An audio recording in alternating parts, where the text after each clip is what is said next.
Usually, the greatest people are not usually the richest in the society. They are not usually the most educated in the society. But these are people that has the balls, the guts to step out, stand out, and challenge what is wrong with the society. These men and women, society, time, and posterity has proven them to be the greatest people amongst us. They are ordinary men like you and I. They are people that are ordinary people. There is nothing wonderful or marvelous about them, but just because they have an idea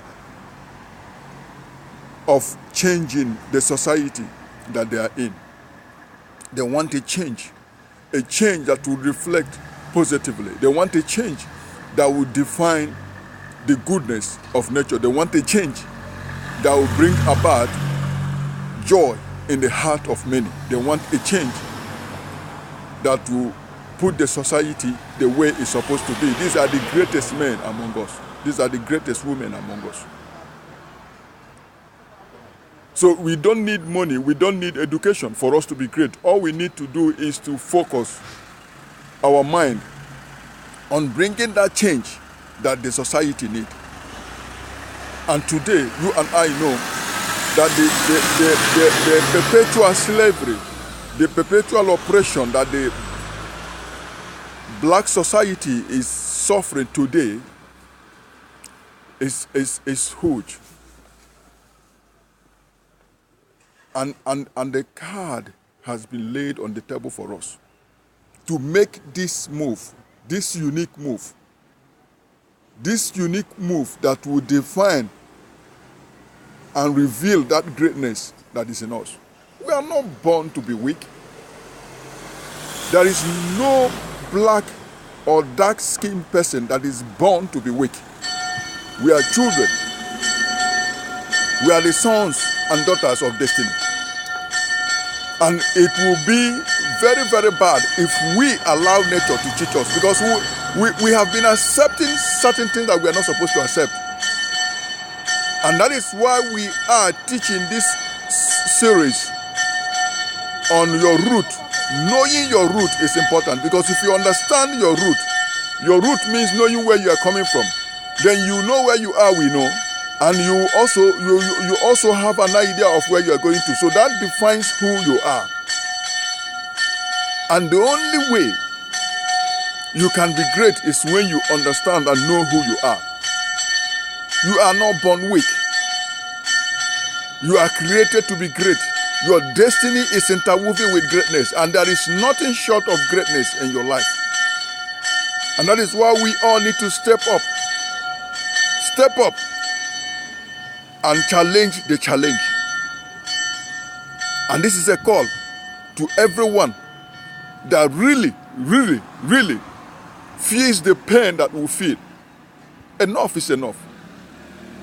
Enough is enough. It is time for us to talk less and do more. It is time for us to stop wasting our energy fighting among ourselves. It makes no sense. I don't care what you believe. I don't care what you think your culture is. All I'm concerned is who we are. We are all from one particular root. Our religion now may differ. Our beliefs now may differ, but we are from the same root. We are the same. And we are facing the same problem. Don't tell me because you believe in something else and that people are treating you different. No.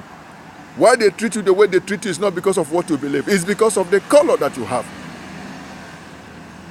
And it's about time we realize this and begin to work on this.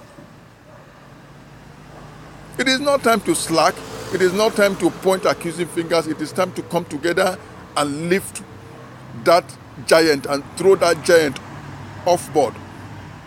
We can do it. Yes, we can. We can do it because we are great. We are children of greatness. We can do it. We are created great. So we can do great and mighty things. But we need to come together. We need to come together. People, we need to come together.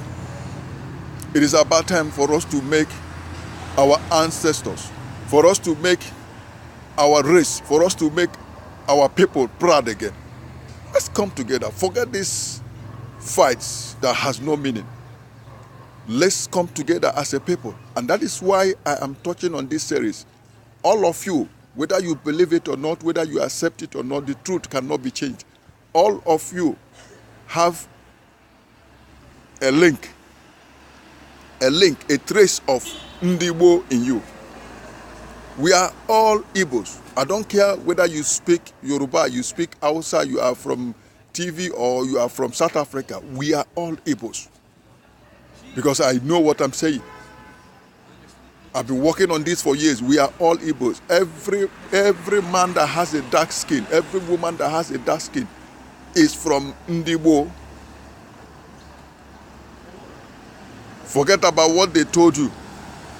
They can't tell us our own history. We know our history better than they do. We are all one people. And oneness, one love, one goal, one force, we will overcome. We will have our victory. So let us prepare ourselves for the battle that is ahead. It is not, the battle is not the one you are fighting now. We don't have to fight a religious battle. We don't need it. We don't have to fight a political battle. We don't need it. The battle we are fighting is to take our place. These people, they come together. It doesn't matter what they believe, and they fight against us. And we separate ourselves with beliefs. This is rubbish.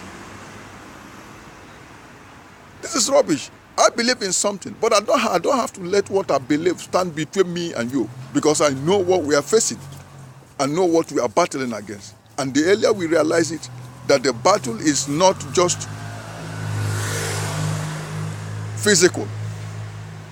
It goes beyond that. Then the better. The better. And then we understand too that in togetherness we will win, because their only weapon is divide and rule. And the more you keep dividing yourself, they will keep ruling you until you learn to come together. Because when you come together, you've defeated their weapon. Their weapon is divide and rule. And that is why they never want us to come together. They have given you people ideas that separates you more and more. Let us come together, people, and fight these demons.